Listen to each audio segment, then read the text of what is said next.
Why are you not a Christian? Because I see no evidence whatever for any of the Christian dogmas. I've examined all the stock arguments in favor of the existence of God, and none of them seem to me to be logically valid.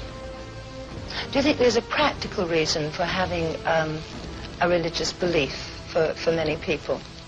Well, there can't be a practical reason for believing what isn't true. That's quite, at least I rule it out as impossible. Either the thing is true or it isn't. If it is true, you should believe it, and if it isn't, you shouldn't. And if you can't find out whether it's true or whether it isn't, you should suspend judgment. But you can't, it seems to me, a fundamental dishonesty and a fundamental treachery to intellectual integrity to hold a belief because you think it's useful and not because you think it's true. Well, I was thinking of those people who find that some kind of religious code helps them to live their lives. It gives them a very strict set of rules, the rights and the wrongs. Yes, but you know, those rules are generally quite mistaken.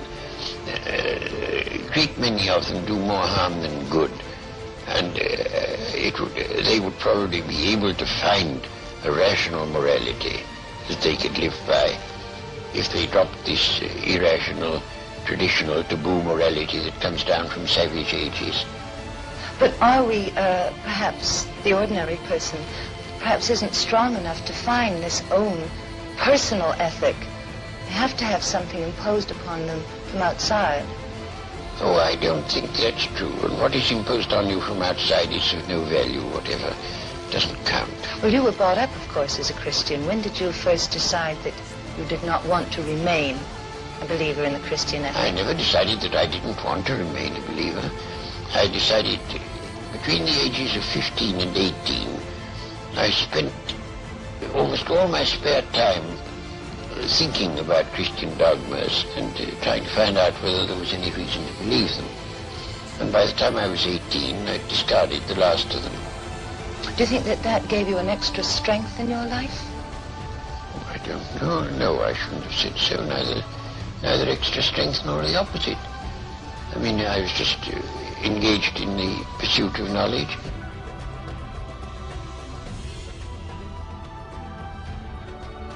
You see, one thing is I can live with doubt and uncertainty and not knowing.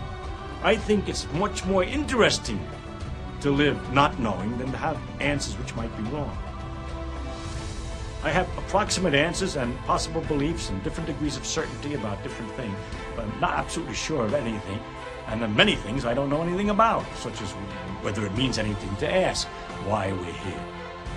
What the question might mean. I might think about it a little bit. If I can't figure it out, then I go to something else. But I don't have to know an answer. I don't feel frightened by not knowing things, by being lost in a mysterious universe without having any purpose, which is the way it really is as far as I can tell, possibly. It doesn't frighten me. Do you at least acknowledge that all of the scientific evidence points to an Earth that is vastly older than 6,000 to 10,000 years old? Yeah, I'm aware of that. Okay, so how do you reconcile... It doesn't prove there's no God. You're right. Did I say it did? I'm not saying that proves there's no God. What I'm saying is, here's something we've learned about the universe, and it doesn't match with your literal view of the Bible. Now, there's a conflict there, and we need to resolve that. And some people resolve it in favor of the Bible, saying the Bible's absolutely right, and ignore whatever actual evidence is presented there. I find that to be patently absurd because it turns Christianity into a self-contradictory proposition, which is, and so, by the way, does the entire idea of a revelation in the New Testament. Because your position, to the extent that I understand it, because you haven't got a kind of a straight answer yet, is one where there is a God who has an important message for mankind. And somehow, he only reveals it to certain individuals who then write this down, and thousands of years after this initial revelation, we have to rely on copies of translations of copies by anonymous authors with no originals, and a textual testimony to a miracle, for example, the loaves and fishes. There's no amount of reports anecdotal testimonial reports that could be sufficient to justify believing that this event actually happened as reported. No amount. And anything that would qualify as a god would clearly understand this, and if it wanted to convey this information to people in a way that was believable, would not be relying on text to do so. And this, for me, is the nail in the coffin for Christianity. The God that Christians believe in is amazingly stupid if it wants to actually achieve its goal of spreading this information to humanity by relying on text, by relying on languages that die off, by relying on anecdotal testimony. That's not a pathway to truth. And anything that would qualify for a God should know this, which means either that God doesn't exist or it doesn't care enough about those people who understand the nature of evidence to actually present it. Now, which of those possibilities do you think is accurate? I think you do need faith to believe it. Sure. And why would you believe anything on faith? Faith isn't a pathway to truth. Every religion has some sort of faith. People take things on, if faith is your pathway, you can't distinguish between Christianity, Hinduism, Judaism, any of these others. How is it that you use reason as a path to truth in every endeavor of your life, and then when it comes to the ultimate truth, the most important truth, you're saying that faith is required? And how does that reflect on a God who supposedly exists and wants you to have this information? What kind of God requires faith instead of evidence? Well, I think you probably have faith about a lot of things too. Like what? I have reasonable expectations based on evidence. I have trust that has been earned. I will grant trust tentatively. I don't have faith. Faith is the excuse people give for believing something when they don't have evidence. I mean, if you can come up with something that I believe that I don't have evidence for, guess what I'll do? I'll stop believing it. That's the nature of a rational mind. That is the goal. My only goal was to be the best Christian I could be and represent this to people who didn't believe. And what I found, because I actually cared about whether or not my beliefs were true rather than whether they felt good, was that my beliefs weren't justified. Try as I might and pray as hard as I could, no answer comes, no evidence is forthcoming. And when I talk to people about this, the only answer they ever offer is the one you did, which is, well, you just got to have faith. Well, sorry, I don't. And not only I'm not sorry that I don't, I'm sorry for others that they think that I should have, because faith is not a virtue. Faith is gullibility.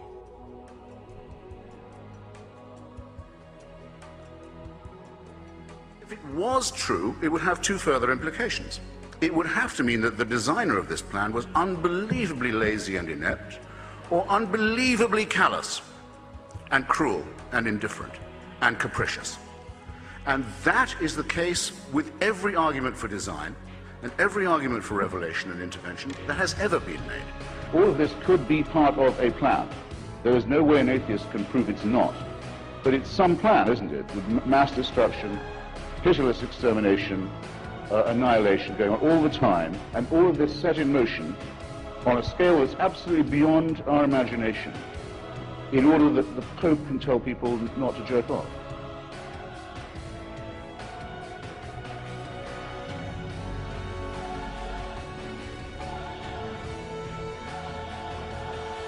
In our tenure on this planet, we've accumulated dangerous evolutionary baggage, propensities for aggression and ritual, submission to leaders, hostility to outsiders, all of which puts our survival in some doubt.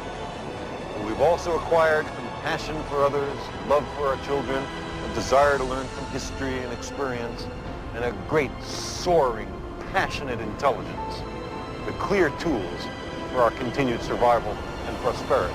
Which aspects of our nature will prevail is uncertain, particularly when our visions and prospects are bound to one small part of the small planet Earth.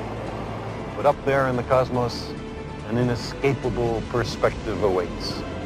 National boundaries are not evident when we view the Earth from space.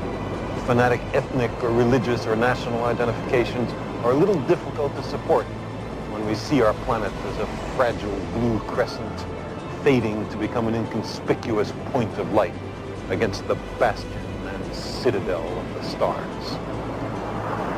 There are not yet obvious signs of extraterrestrial intelligence, and this makes us wonder whether civilizations like ours rush inevitably headlong to self-destruction. I dream about it, and sometimes they're bad dreams.